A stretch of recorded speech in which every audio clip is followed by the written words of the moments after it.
So there's a fair few things to consider about the US midterms that we have just seen. There wasn't this big blue wave that everyone was expecting there to be. I didn't expect there to be one. We did get, more people on the left, or supposedly. Well, Alexandra Ocasio is definitely left-leaning. She's DSA representative, now turned Democrat. They, have now more control of the House. The Senate is skews Republican for the most part, but that was kind of expected. But I'm impressed with some of the performances that have occurred to some degree. But overall, I felt a slight air of disappointment on the part of states like Florida, Georgia, and Maryland for not picking sort of the first of their kind type of governors in their states, and some of the senatorial races weren't that uh,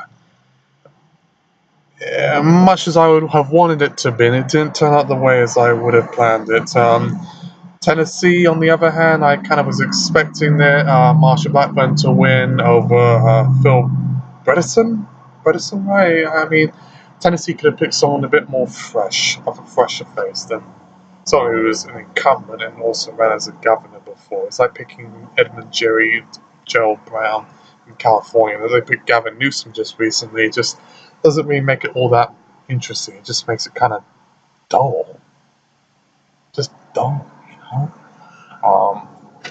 So if they really want to set an example to the world that America is not some sort of right-wing racist empire that doesn't want to give people health care and wants to shoot black people and leave young people with hundreds of thousands in student debt and whatnot, and it makes you all depressed and suicidal, and you're going to have to get up your own ass and do something about it instead of playing Xbox and talking about avocado toast and drinking Starbucks lattes. You're going to have to do something about it if you want to make the left more powerful in America.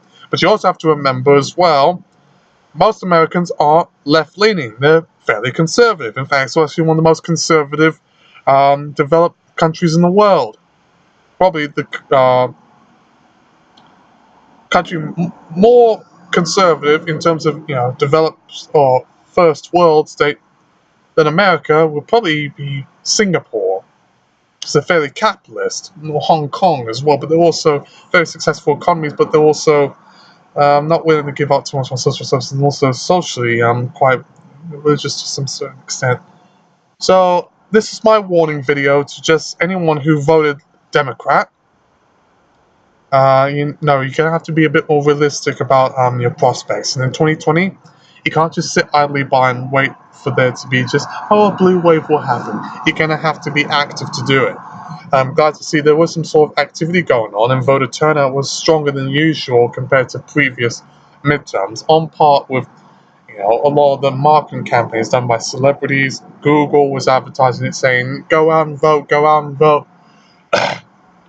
which I'm grateful for, but that isn't the end-all, be-all. If you want to retain your position, you're going to have to work harder. And for the third-party people who I really respect, like the Greens and the Libertarians, you're going to have to work even harder. You're going to have to work... Okay, I probably shouldn't make an offensive joke, but you're going to have to toil the sounds. And you have to reap what you sow, like Ben-Hur, who was a slave, on ships, and found his freedom through the chariot races. If you can do that, you can get anywhere. So petition before it's too late.